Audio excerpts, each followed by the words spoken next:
The Joe Rogan Experience. The deeper level is so if they're spiritual beings, which I believe they are, like it's a binary. They're either, you're on team good or team bad. You can assign any name to it you want, but like, what are these things? Are they good or bad? And I think some of them are bad. And if the U.S. government knows that, or the people within the U.S. government know that, then they're serving a bad force. And well, when you say spiritual, like what makes you draw that conclusion that they're spiritual? What's the obvious? I mean, spiritual may be the wrong word. Supernatural. They're beyond nature as we understand it. I mean, obviously they are. I mean, just chart their physical behavior. It doesn't, it goes outside of what we understand about physics. No visible means of propulsion, coming at indescribable speed, hitting the ocean, continuing at speeds that are impossible undersea. I mean, in other words, if I take a 9mm round or 7.62 by 39 and shoot you at 50 yards underwater in a swimming pool, and it's even more intense in salt water because it's denser, you could catch the bullet if it even makes it to you, right? So if you have a craft, any object underwater that's traveling at 500 knots as measured by sonar, right there you're challenging our understanding of physics. Like, what is that? How can that be?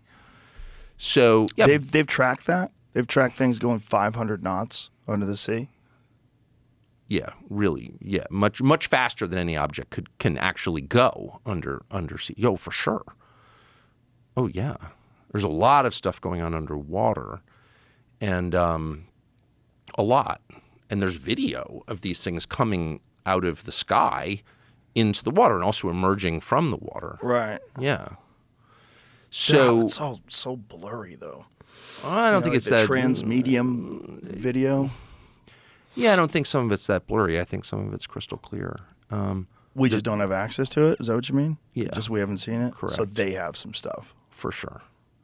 So, but there's just a lot going on underwater, and it's measured. And so, whatever. I mean, these are all, again, this is like the most obvious observable level of it, but then you just ask yourself, like, what is this actually?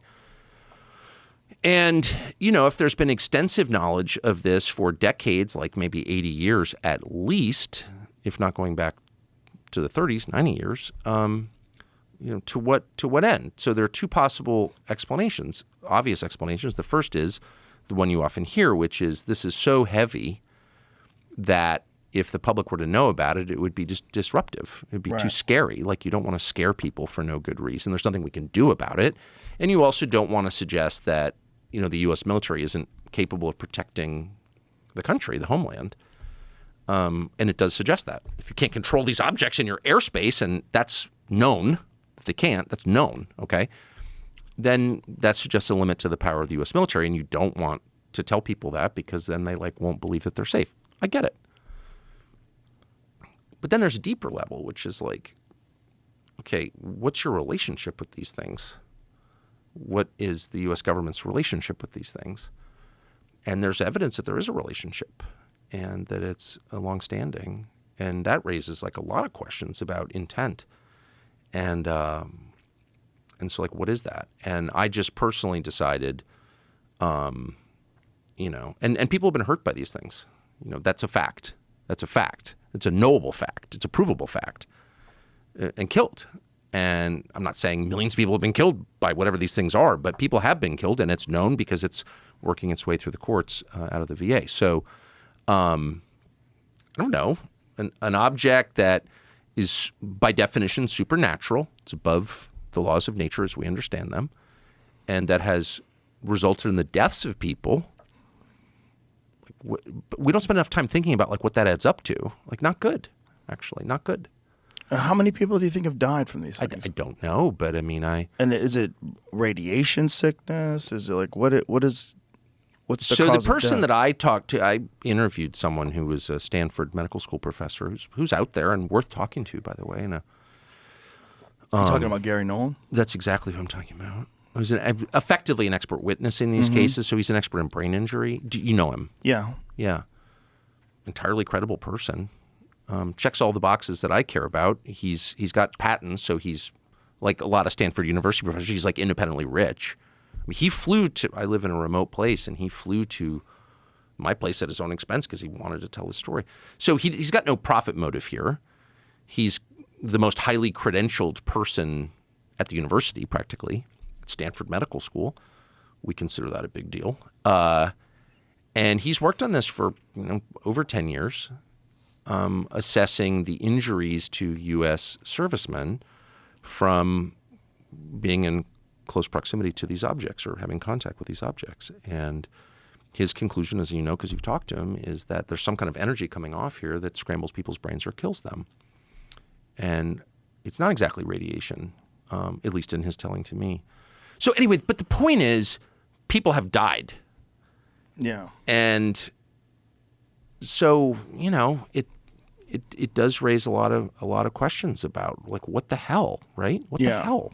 American citizens have died and you're hiding it? Why are you hiding that? Why would you hide that? Perhaps because they don't have any explanations. Because it's so beyond our comprehension that they're still trying to piece it together. Like, I would wonder how much interaction they really do have with these things. Like, if I was from another planet or if I was some interdimensional being, I don't know how much I'd give a shit about the president. I don't know how much I'd give a shit about the government.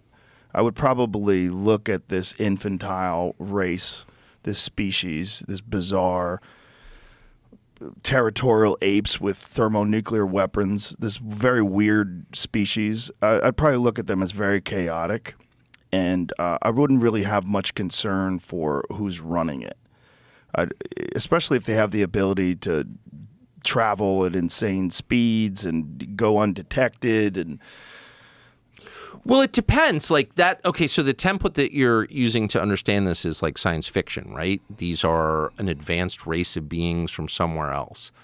But the template that every other society before us has used is a spiritual one. Mm-hmm. There is a whole world that we can't see that acts on people, a supernatural world that's acting on us all the time for good and bad. Every society has thought this before ours. In fact, every society in all recorded history has thought that until, I'll be specific, August 1945, when we dropped the atom bombs on Hiroshima and Nagasaki. And all of a sudden, the West is just officially secular. We're God. There is no God but us. And that's the world that we have grown up in. But that's an anomaly. Like, no one else has ever thought that. There's never been a society that thought that.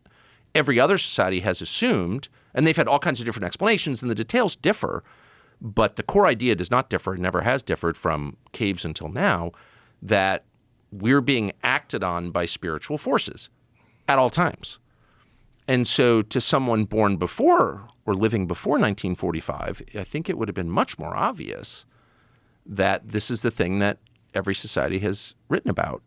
And in fact, that battle, that unseen battle around us, that spiritual battle, has like been the basis of every society, of every religion, not just Christianity. So like it just, once you discard your very, very recent assumptions, relatively speaking, about how the world works, you're like, well, that kind of seems like the obvious explanation, right?